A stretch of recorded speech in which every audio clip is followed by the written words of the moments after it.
ایک بندھن میں جڑ گئیں۔ حضرت خدیجہ رضی اللہ عنہا نے محمد صلی اللہ علیہ وآلہ وسلم کی دیانت، صداقت اور اخلاق سے متاثر ہو کر نکاح کا پیغام بھیجا۔ آپ صلی اللہ علیہ وآلہ وسلم نے چچا ابو طالب سے مشورہ کیا اور پھر یہ مبارک نکاح یعنی بلیسڈ میرج انجام پایا۔ ابو طالب نے نکاح کا خطبہ دیا جس میں حسب و نسب، دیانت اور نیکی کی اہمیت پر روشنی ڈالی گئی۔ مہر یعنی ڈور 500 درہم مقرر ہوا، اس وقت کے لحاظ سے ایک معزز اور مناسب رقم تھی۔ شادی کے بعد حضرت خدیجہ رضی اللہ عنہا نے اپنا سارا مال و دولت محمد صلی اللہ علیہ وآلہ وسلم کے سپرد کر دیا اور آپ نے اسے اللہ کے دین کے لیے وقف کرنے کا عزم کیا۔ یہ نکاح محبت، عزت اور قربانی کی لازوال داستان تھا جس نے ازدواجی زندگی کی بہترین مثال قائم کی۔ یہ نوجوانی کا دور ہمیں کیا سکھاتا ہے؟ یہ وہ عمر تھی جہاں کردار کی بنیاد رکھی گئی، یہ وہ وقت جہاں سچائی اور دیانت کی شمع روشن کی گئی، یہ وہ لمحات تھے جہاں زندگی کو مقصدیت اور عظمت ملی۔ یہ نبوت سے پہلے کی نوجوانی یعنی پری پروفیٹک یوتھ ہمیں دیانت، صداقت، محنت اور قربانی کا پیغام دیتی ہے۔ یہ ہر نوجوان کے لیے ایک مثال، an inspiration for every youth کہ عظمت وہی حاصل کرتا ہے جو سچائی اور عدل کے اصولوں پر چلتا ہے۔ یہاں سے اب نئی زندگی کا آغاز ہوتا ہے اور اگلا باب ہمیں لے کر جائے گا خاندان کی وسعت اور نبوت کے ابتدائی مراحل کی طرف۔ عمر مبارک 10 سال، محنت، شفقت اور صحبت کی تاثیر۔ یہ وہی عمر تھی جب مکہ کی گلیوں میں ایک یتیم بچہ بکریاں چرا رہا تھا، وہی بچہ جو مستقبل میں دنیا کی سب سے عظیم امت کا سربراہ بننے والا تھا، وہی جس کی باتیں زمین و آسمان کی حقیقتیں واضح کرنے والی تھیں، وہی جس کی شفقت ہر جاندار کے لیے باعث رحمت بننے والی تھی۔ لیکن یہاں ایک لمحے کے لیے رک کر سوچیں، یہ کیسا منظر ہے؟ کیا یہ محض ایک معصوم چرواہے کی کہانی ہے یا اس میں کوئی گہری حکمت پوشیدہ ہے؟ یہ وہ مرحلہ تھا جہاں محنت یعنی ہارڈ ورک، شفقت یعنی کمپیشن، عاجزی یعنی ہیوملٹی اور قیادت یعنی لیڈرشپ کی عملی تربیت ہو رہی تھی۔ تاریخ ہمیں بتاتی ہے کہ محمد صلی اللہ علیہ وآلہ وسلم نے مکہ والوں کی بکریاں چند قیرات یعنی کرنسی یونٹس کے عوض چرائیں، اور ساتھ ہی ہمیں ایک ایسا اصول دے دیا جو قیامت تک رہنمائی کرے گا۔ ہر نبی نے بکریاں چرائی ہیں، صحیح بخاری۔ یہ محض ایک روزگار نہ تھا بلکہ عظیم شخصیات کو سنوارنے کا ایک نظام تھا۔ محنت اور مشقت، بچپن سے ہی سخت حالات کا سامنا، یہ کام محمد صلی اللہ علیہ وآلہ وسلم کے لیے صرف ایک ذریعہ معاش نہ تھا بلکہ یہ مشقت یعنی اسٹرگل اور محنت یعنی ہارڈ ورک کی ابتدا تھی۔ یہ وہ عمر تھی جب آج کے دور میں بچے کھیل کود میں مگن ہوتے ہیں، مگر اللہ کے نبی صلی اللہ علیہ وآلہ وسلم محنت کر رہے تھے۔ یہ وہ مرحلہ تھا جب محمد صلی اللہ علیہ وآلہ وسلم اپنی زندگی کے تجربات سے سیکھ رہے تھے تاکہ آگے جا کر امت کی رہنمائی کر سکیں۔ محنت کسی بھی کامیابی کی بنیاد ہوتی ہے۔ یہی وجہ ہے کہ تمام عظیم شخصیات کی زندگیاں محنت، مشقت اور جد و جہد سے بھری ہوئی ہے۔ آج کے نوجوان کے لیے اس میں بہت بڑا سبق ہے۔ اگر 10 سال کی عمر میں محنت کی عادت پڑ جائے تو زندگی بھر کامیابی مقدر بنتی ہے۔ اگر انسان شروع ہی سے مشقت برداشت کر لے تو آگے جا کر بڑے چیلنجز کا سامنا کرنا آسان ہو جاتا ہے۔ جو نوجوان محنتی ہوگا وہی آگے جا کر کسی بڑی ذمہ داری کا اہل بنے گا۔ محمد صلی اللہ علیہ وآلہ وسلم نے بچپن ہی میں محنت کی عظمت کو اپنایا اور یہی صفت آپ کی پوری زندگی میں نمایاں نظر آتی ہے۔ بکریوں کی صحبت، عاجزی اور امت کی تربیت۔ اللہ تعالیٰ نے تمام انبیاء کرام علیہم السلام کے لیے بکریاں چرانے کو ایک نصاب یعنی ڈیوائن ٹریننگ کے طور پر رکھا۔ صحیح بخاری۔ ہر جانور کی اپنی تاثیر ہوتی ہے اور اللہ تعالیٰ نے ہر نبی کو ایسی تاثیر میں ڈالا جو ان کی امت کی ضرورت تھی۔ گھوڑا تیزی اور بہادری کی علامت ہے، اونٹ صبر اور استقلال کی علامت ہے، اور بکری عاجزی، نرمی اور رحمت کی علامت ہے۔ چونکہ محمد صلی اللہ علیہ وآلہ وسلم کو امت کی تربیت اور اصلاح کا کام سونپا جانا تھا، اس لیے بکریوں کی صحبت دی گئی تاکہ آپ میں وہ تمام خوبیاں پیدا ہو جائیں جو امت کے رہنما کے لیے ضروری تھیں۔ بکریوں کی خصوصیات کو دیکھیں تو ہمیں وہ تمام صفات نظر آتی ہیں جو محمد صلی اللہ علیہ وآلہ وسلم کی ذات میں نمایاں تھی۔ عاجزی یعنی ہیوملٹی، بکریاں نرم مزاج ہوتی ہیں، یہی نرمی محمد صلی اللہ علیہ وآلہ وسلم کی طبیعت میں نظر آئی۔ قربت یعنی کلوزنس، بکریاں ایک دوسرے کے قریب رہتی ہیں، یہی قربت امت کے جوڑنے میں نظر آئی۔ نرمی سے قیادت یعنی جینٹل لیڈرشپ، بکریوں کو سختی سے نہیں نرمی سے سنبھالا جاتا ہے، یہی طریقہ محمد صلی اللہ علیہ وآلہ وسلم نے امت کی اصلاح میں اختیار فرمایا۔ رہنمائی یعنی گائیڈنس، بکریوں کو چرواہے کی رہنمائی کی ضرورت ہوتی ہے، جیسے امت کو محمد صلی اللہ علیہ وآلہ وسلم کی رہنمائی کی ضرورت تھی۔ یہ کوئی معمولی بات نہیں تھی کہ اللہ نے محمد صلی اللہ علیہ وآلہ وسلم کو بچپن میں ہی امت کے لیے تیار کرنا شروع کر دیا۔ انسان جیسا ماحول اپناتا ہے ویسا ہی بن جاتا ہے۔ یہ ایک ناقابل تردید حقیقت ہے کہ انسان جس ماحول میں وقت گزارتا ہے وہی اس کی شخصیت پر اثر انداز ہوتا ہے۔ جانوروں کی صحبت، چرواہا جانوروں کے ساتھ رہ کر عاجزی، صبر اور شفقت سیکھتا ہے۔ علماء کی صحبت، عالم کی صحبت میں رہ کر علم، حکمت اور دیانت آتی ہے۔ اہل اللہ کی صحبت، اللہ والوں کے ساتھ رہنے والا سچ بولنا، ذکر کرنا اور ایمانداری سیکھتا ہے۔ بدکاروں کی صحبت، برے لوگوں میں وقت گزارنے والا دھوکہ، غیبت اور جھوٹ بولنا سیکھتا ہے۔ یہی اصول فرد، خاندان اور قوموں پر بھی لاگو ہوتا ہے۔ اگر ایک خاندان میں سچائی عام ہو تو پوری نسل دیانتدار بنتی ہے۔ اگر ایک قوم محنت کو اصول بنا لے تو ترقی کی راہ پر گامزن ہو جاتی ہے، اور اگر کوئی ملک ناانصافی اور دھوکہ دہی کو اپنا لے تو پوری نسل بے راہ روی کا شکار ہو جاتی ہے۔ یہی تاثیر ہمیں محمد صلی اللہ علیہ وآلہ وسلم کی تربیت میں نظر آتی ہے، اور یہی آج بھی ہمارے لیے سب سے بڑا سبق ہے۔ آج کے دور میں ہماری صحبت ایک لمحہ فکریہ، ہمیں سوچنا ہوگا کہ ہماری صحبت آج کہاں ہے۔ محمد صلی اللہ علیہ وآلہ وسلم کی صحبت بکریوں کے ساتھ تھی،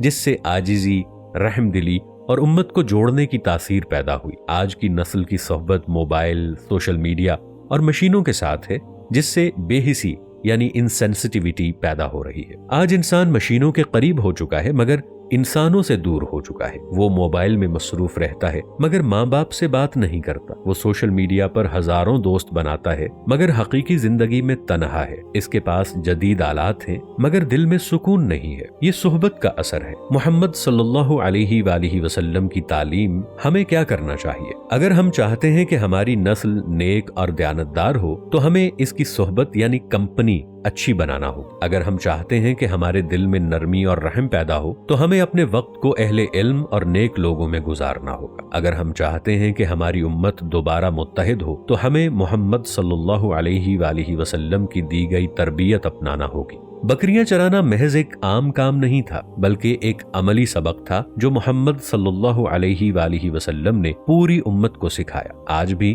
اگر ہم اپنی صحبت کو اچھا بنا لیں، نیک لوگوں کے ساتھ بیٹھیں، علم اور حکمت حاصل کریں تو ہم اپنی زندگی کو سنوار سکتے ہیں۔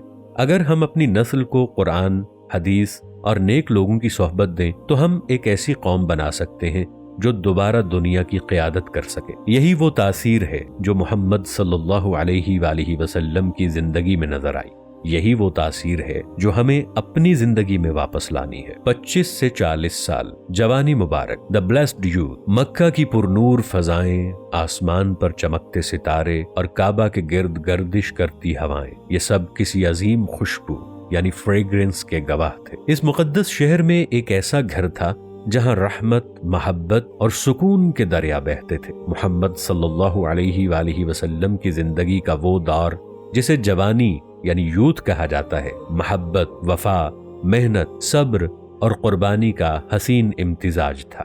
محبت و اعتماد کا سفر۔ خدیجہ رضی اللہ عنہا، وہ عظیم المرتبت خاتون جو صرف ایک زوجہ یعنی وائف نہیں بلکہ غموں میں ڈھال، پریشانیوں میں سکون اور ہر آزمائش میں حوصلہ دینے والی تھی۔ محمد صلی اللہ علیہ وآلہ وسلم کے لیے وہ ایک مشفق سائے کی مانند تھی، جنہوں نے آپ کے قدموں کو ہمیشہ مضبوطی یعنی فرمنس بخشی۔ یہ وہی جوڑا تھا جس کی بنیاد محبت یعنی لو اور اعتماد یعنی ٹرسٹ پر رکھی گئی تھی۔ زندگی کی صبحیں اور شامیں ایک سکون بھری فضا میں بسر ہو رہی تھی۔ گھر میں برکت، خوشحالی اور محبت کے چراغ جل رہے تھے، اور اسی بابرکت گھر میں اولاد کی نعمتیں بھی عطا ہوئی۔ پہلا بیٹا قاسم رضی اللہ عنہ۔ جب محمد صلی اللہ علیہ وآلہ وسلم کی عمر 28 سال ہوئی تو اللہ نے محمد صلی اللہ علیہ وآلہ وسلم کو ایک بیٹے سے نوازا جس کا نام قاسم رکھا گیا۔ یہ والدین کے لیے خوشی کا لمحہ تھا۔ ننھے قاسم جب والد کے سینے پر سوتے تو محبت کی روشنی بکھرتی،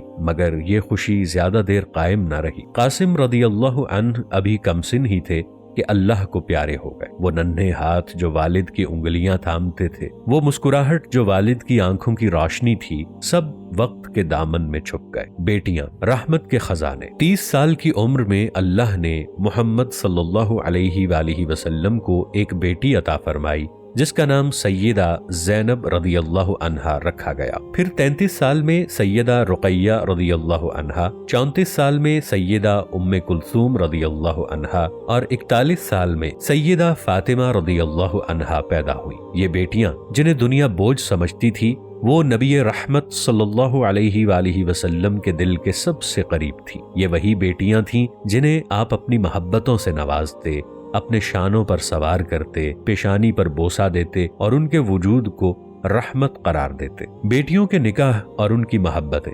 سیدہ زینب رضی اللہ عنہا کی شادی ابو العاص بن ربیع سے ہوئی جو بعد میں ایمان لے آئے۔ سیدہ رقیہ رضی اللہ عنہا اور سیدہ ام کلثوم رضی اللہ عنہا کا نکاح یکے بعد دیگرے حضرت عثمان بن عفان رضی اللہ عنہ سے ہوا، اسی لیے انہیں ذی النورین یعنی 2 نوروں والے کہا جاتا ہے۔ سیدہ فاطمہ رضی اللہ عنہا کی شادی حضرت علی رضی اللہ عنہ سے ہوئی اور ان کے بابرکت گھرانے سے حسن رضی اللہ عنہ اور حسین رضی اللہ عنہ کی نسل چلی، عبداللہ رضی اللہ عنہ، طیب اور طاہر۔ بیٹیوں کے بعد اللہ نے محمد صلی اللہ علیہ وآلہ وسلم کو ایک اور بیٹے سے نوازا جن کا نام عبداللہ رکھا گیا۔ انہیں طیب اور طاہر بھی کہا جاتا تھا، مگر تقدیر نے یہ فیصلہ لکھا تھا کہ وہ بھی زیادہ عرصہ دنیا میں نہ رہیں گے۔ جب عبداللہ رضی اللہ عنہ کی جدائی کا وقت آیا تو رحمت دو عالم صلی اللہ علیہ وآلہ وسلم کے چہرے پر صبر کی روشنی تو تھی، مگر آنکھوں میں محبت کے آنسو بھی تھے۔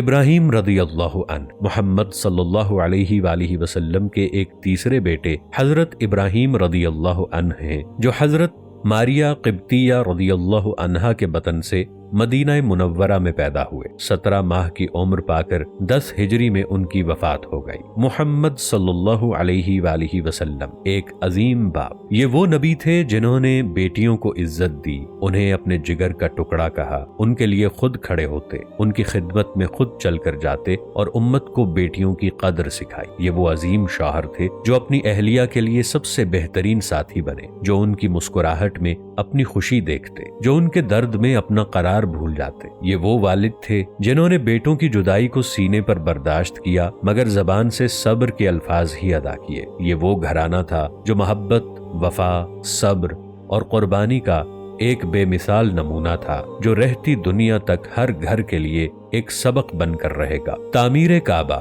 حکمت، تدبر اور قیادت کی جھلک۔ مکہ کی وادی میں صبح کا اجالا پھیل رہا تھا۔ خانہ کعبہ جو صدیوں سے مرکز عقیدت تھا، وقت کی گردش، طوفانی بارشوں اور سیلابوں کی شدت سے متاثر ہو چکا تھا۔ قریش نے متفقہ طور پر فیصلہ کیا کہ بیت اللہ کی تعمیر نو یعنی ریکنسٹرکشن کی جائے، مگر ایک شرط کے ساتھ کہ اس کام میں صرف پاکیزہ اور حلال یعنی لافل کمائی استعمال ہوگی۔ یہ فیصلہ کسی معمولی عمارت کے لیے نہ تھا، بلکہ اس گھر کے لیے تھا جسے حضرت ابراہیم و اسماعیل علیہ السلام نے اللہ تعالیٰ کے حکم سے تعمیر کیا تھا اور جو قیامت تک ہدایت یعنی گائیڈنس کا مرکز بننے والا تھا۔ چنانچہ اہل مکہ نے سر جوڑے، قبیلوں نے ذمہ داریاں تقسیم کی اور خانہ کعبہ کے پرانے ڈھانچے کو احتیاط سے ہٹانے کا عمل شروع ہوا۔ امین مکہ کا حصہ۔ جب تعمیر کا مرحلہ آیا تو سب قبیلوں نے بڑھ چڑھ کر حصہ لیا۔ 35 سالہ محمد صلی اللہ علیہ وآلہ وسلم بھی ان عظمت و شرافت والے ہاتھوں کے ساتھ شریک تھے جو اپنی امانت داری یعنی ٹرسٹ وردینس اور صداقت یعنی ٹروتھفلنس کی بدولت مکہ کے ہر دل عزیز فرد بن چکے تھے۔ آپ صلی اللہ علیہ وآلہ وسلم جو جلد ہی ساری انسانیت کے معلم یعنی ٹیچر بننے والے تھے، اس مقدس مقام پر اپنی چادر میں پتھر بھر بھر کر لاتے اور مزدوروں کی مدد کرتے۔ یہ منظر کتنا پر اثر تھا کہ جس ہستی کے لیے زمین و آسمان کے دروازے کھلنے والے تھے، وہ آج محنت یعنی ہارڈ ورک اور عاجزی یعنی ہیوملٹی کی عظیم مثال بنے ہوئے تھے۔ حجر اسود، آزمائش کا لمحہ۔ جب دیواریں مکمل ہو گئیں تو ایک مسئلہ کھڑا ہو گیا۔ حجر اسود یعنی بلیک سٹون کو اس کی اصل جگہ پر نصب کرنا تھا اور ہر قبیلہ اس شرف یعنی آنر کو اپنے نام لکھوانا چاہتا تھا۔ معاملہ اتنا سنگین ہو چکا تھا کہ تلواریں نیام سے باہر آنے کو بےتاب تھیں۔ یہ وہ لمحہ تھا جب فیصلہ کیا گیا کہ کل جو شخص سب سے پہلے حرم یعنی سیکرڈ ماسک میں داخل ہوگا وہی اس قضیے کو حل کرے گا۔ پورا مکہ نگاہیں دروازے پر گاڑے منتظر تھا کہ کون آتا ہے، اور پھر وہ گھڑی آئی۔ حرم کے دروازے سے محمد صلی اللہ علیہ وآلہ وسلم داخل ہوئے۔ جیسے ہی لوگوں کی نگاہیں آپ پر پڑی، ایک سکون بھری آواز گونجی، یہ تو امین ہے، ہم ان کے فیصلے پر راضی ہیں۔ حکمت بھرا فیصلہ۔ محمد صلی اللہ علیہ وآلہ وسلم نے معاملے کو سنا اور بغیر کسی طرف جھکاؤ کے ایک ایسا فیصلہ یعنی ججمنٹ فرمایا جو ہر ایک کے لیے تسلی بخش تھا۔ آپ نے اپنی چادر بچھائی، اس پر حجر اسود رکھا اور فرمایا، ہر قبیلے کا ایک فرد چادر کا کنارہ پکڑے اور سب مل کر اسے اٹھائیں۔ جب حجر اسود اس کی مقررہ جگہ تک پہنچا تو آپ صلی اللہ علیہ وآلہ وسلم نے اپنے مبارک ہاتھوں سے اسے نصب کر دیا۔ ایک لمحے میں تنازع یعنی کانفلکٹ ختم ہو چکا تھا۔ قبیلے جو خون بہانے کو تیار تھے اب ایک ساتھ خوشی میں شریک تھے۔ حقیقی قیادت کی جھلک۔ یہ محض ایک تنازع کا حل نہ تھا بلکہ آنے والے وقت کا ایک اشارہ تھا۔ جس شخص کی دانائی یعنی وزڈم، تدبر یعنی فورسائٹ اور حکمت یعنی انٹیلیجنس نے آج مکہ کے قبائل کو جنگ سے بچا لیا تھا، وہی کل پوری دنیا کو ہدایت کے نور سے منور کرنے والا تھا۔ یہ واقعہ ہمیں سکھاتا ہے کہ قیادت یعنی لیڈرشپ طاقت یعنی پاور سے نہیں بلکہ حکمت، صبر یعنی پیشنس اور تدبر سے حاصل ہوتی۔ محمد صلی اللہ علیہ وآلہ وسلم نے محض ایک پتھر کو نہیں بلکہ قلوب یعنی ہارٹس کو جوڑا، نفرتوں کو مٹایا اور ایک ایسی سنت یعنی ٹریڈیشن قائم کی جس میں ہر تنازع کا حل محبت، عدل اور حکمت میں پوشیدہ ہے۔ یہ وہ لمحہ تھا جب لوگوں نے محسوس کیا کہ یہ ہستی عام نہیں، یہ وہی ہے جس کا انتظار صدیوں سے کیا جا رہا تھا۔